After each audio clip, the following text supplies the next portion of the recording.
اعوذ باللہ من الشیطان الرجیم بسم اللہ الرحمن الرحیم۔ فضائل سورہ رحمان۔ سورہ رحمان حسن و عبارت اور حسن طرز کے لحاظ سے قرآن پاک کی زینت ہے۔ اس سورت کی تلاوت میں ایسا اثر ہے کہ سننے والے پر بے حد خاموشی اور رکعت طاری ہوتی ہے، کیونکہ تفسیر ابن کثیر میں لکھا ہے کہ یہ سورت اپنے حسن، عبارت اور عمدہ طرز ادائیگی میں دلہن کی طرح آراستہ و پیراستہ اور مزین ہے۔ جب حضور صلی اللہ علیہ وآلہ وسلم نے صحابہ کرام کے سامنے اس سورت کی تلاوت کی تو صحابہ خاموش رہے۔ اس پر رسول اللہ صلی اللہ علیہ وآلہ وسلم نے فرمایا، تم سے اچھے تو جن تھے۔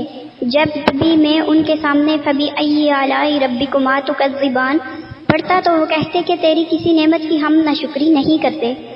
یہ سورت ہر قسم کی حاجت روائی کے لیے بہت اکثیر ہے۔ حاجت کے لیے اس سورت کو 11 روز تک روزانہ 11 مرتبہ پڑھیں، انشاءاللہ حاجت پوری ہوگی۔ اگر کسی کے گھر میں موذی جانور رہتے ہوں یعنی سانپ، کھنگور، بچھو وغیرہ، تو اس سورت کو 7 روز تک روزانہ 7 مرتبہ پڑھ کے پانی دم کر کے مکان کی دیواروں پر چھڑکیں، انشاءاللہ موذی جانور وہاں سے ختم ہو جائیں گے۔